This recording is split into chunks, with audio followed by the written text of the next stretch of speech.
हाँ जी स्टूडेंट्स, अब हम लोग नेक्स्ट टॉपिक पे जो आ रहे हैं, उस टॉपिक में मैं आप लोगों को समझाने जा रहा हूं कि जब दो स्टैटिक चार्जेस अपने एक सर्टेन अमाउंट के डिस्टेंस के ऊपर पड़े होते हैं तो उस पेयर ऑफ टू चार्जेस को हम लोग बच्चा क्या बोलते हैं? Electric dipole. क्या बोलते हैं? Electric dipole. तो आज बच्चा लोग हम लोग शुरू करने जा रहे हैं electric dipole. What do you mean by term electric dipole? Di का मतलब क्या रहता है? डाई का मतलब होता है टू, और इसमें पोल अगर इलेक्ट्रिक की बात कर रहे हैं तो एक आएगा पॉजिटिव और बच्चे लोग एक कौन सा आएगा? नेगेटिव। एक आएगा पॉजिटिव और एक कौन सा आएगा? नेगेटिव। तो इलेक्ट्रिक डाइपोल में हम लोगों ने क्या किया कि दो चार्जेस लगाए, ए पॉइंट के ऊपर और दूसरा बी पॉइंट के ऊपर। यहां पर एक हमने नेगेटिव चार्ज रख दिया और दूसरा चार्ज कौन सा रख दिया मेरे बच्चे?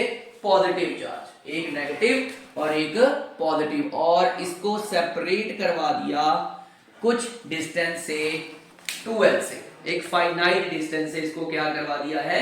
सेपरेट करवा दिया है। ठीक है जी। तो जो इनके बीच में इतना डिस्टेंस रहे कि ये अट्रैक्ट या रिपेल ना हो सके। तो अब बात चलेगी कि इलेक्ट्रिक डाइपोल होता क्या है। इलेक्ट्रिक डाइपोल होता है the pair of equal and opposite charges, the pair of equal and opposite charges separate by a small distance. Separate by a small distance is called electric dipole.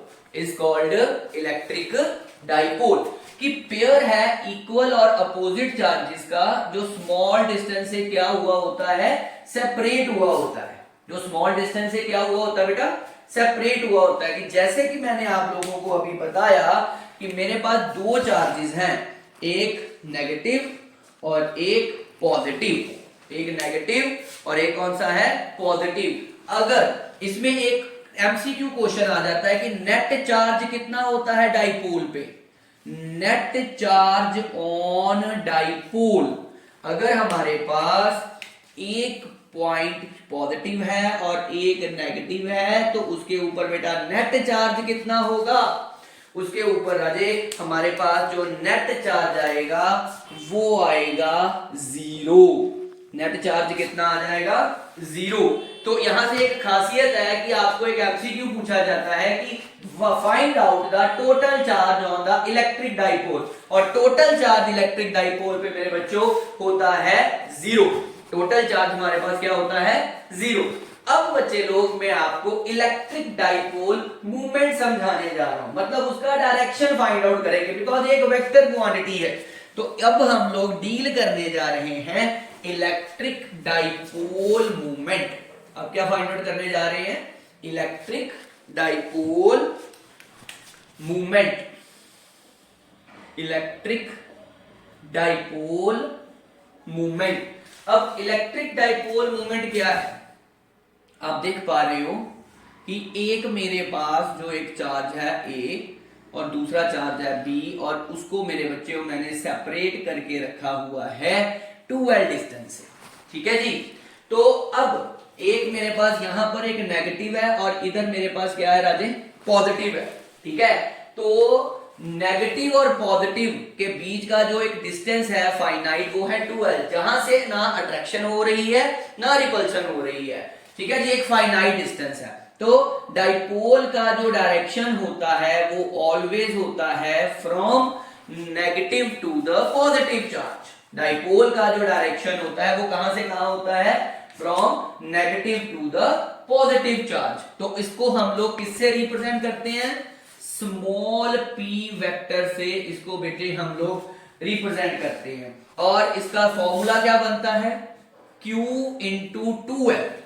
q into 2l, where q is charge and 2l is length. Length means distance between the two charges.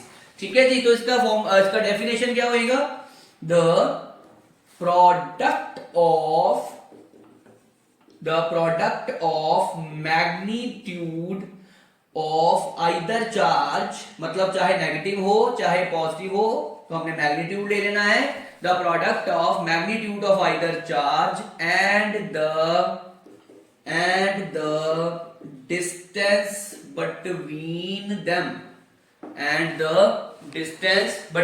them और इसके मेरे बच्चों SI units क्या आ जाते हैं? SI units क्या आ जाएंगे? इसके होंगे कूलम और इसके क्या होंगे? मीटर। तो इसके यूनिट्स आ गए कूलम मीटर। अब कई बार आपको एक क्वेश्चन आ जाता है जिसमें हम लोग ये कहते हैं कि भाई find out the physical quantity whose SI unit is coulomb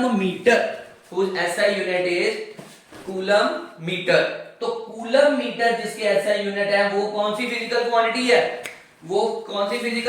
है? वो है हमारे पास इलेक्ट्रिक डाइपोल मूवमेंट।